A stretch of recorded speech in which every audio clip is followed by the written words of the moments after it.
கர்த்தருடைய நாமம் பரிசுத்தப்படுவதாக. பிதாவாகிய தேவனாலும் குமாரனாகிய இயேசு கிறிஸ்துவின் நாமத்தினால உங்களுக்கு கிருபையும் சந்தோஷமும் சமாதானம் உண்டாவதாக. இதனால் உங்களுக்கு ஒரு வசனத்தை சொல்லி உங்களை ஆசீர்வதிக்கும்படியாக நான் விரும்புகிறேன். நீதிமொழிகள் 10:24 வசனத்தை நம்ம வாசிக்கும்போது, நீதிமான் விரும்புகிற காரியம் அவனுக்கு கொடுக்கப்படும் சொல்லி நம்ம இடத்துல வாசிக்கிறோம். தாவீதை நாம் பார்க்கும்போது அவன் விரும்புவதான காரியத்தை அவன் என்ன பண்ணாரு, கொடுத்தார். இதனால இந்த வார்த்தையை கேட்டுக்கொண்டு தான் உங்களை ஒவ்வொருவரையும் இயேசுவின் நாமத்தினால நான் உங்களை ஆசீர்வதிக்கிறேன். தாவீது அவனோட தகப்பனார், அவன் தாயார், அவன் உடன் பிறந்தவர்கள் யாரும் அவன் புரிந்து கொள்ளாத நேரத்தில் இந்த வசனத்தின்படி அவன் நீதிமான் விரும்புகிற காரியம் அவன் கொடுக்கப்படுற வார்த்தையின்படியாக இந்த வனாந்தரத்தில் ஆடுகளை மேய்த்து கொண்டு வரும்போது கர்த்தர் என் மேய்ப்பராக இருக்கிறார், நான் தாட்சியாடன் சொல்லி அந்த வசனத்தை அவர் எழுதுகிறத நம்ம என்ன பண்ணுகிறோம் பார்க்குறோம்.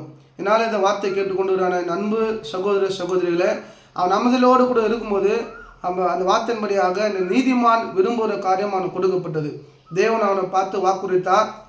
என்ன வாக்குறுத்தார் சொல்லி பார்க்கும்போது, ஆடுகளின் பின்னாக நடந்த அவனை கர்த்தர் அரசனாக என்ன பண்ண மாற்றினார். இன்றைக்கி வேலையை குறித்து தாகத்தோடு இருக்கிறவர்கள், கர்ப்பத்தின் கனிக்காக இயங்கி கொண்டிருக்கிறவர்கள், குடும்பத்தில் பிரச்சனை, கணவனுக்கோ மனைவிக்கோ பிள்ளைகளுக்கோ ஊழியத்தில் எந்த பிரச்சனை இருந்தாலும் எதுக்காக நீங்கள் இயங்கி கொண்டிருந்தாலும் இந்த வசனம் சொல்லுது, நீதிமான் விரும்புகிற காரியம் அவனுக்கு கொடுக்கப்படும். தாவீதை போல நம் நீதிமானாக இருந்து நம் அமைதியோடு கூட இருக்கும்போது தேவனாக கர்த்தர் நீங்கள் விரும்புவதான காரியத்தை உங்களுக்கு கொடுப்பார் என்பது சந்தேகமில்லை. கர்த்தர் தாமே அந்த வார்த்தையை ஆசீர்வதிப்பாராக. God bless you.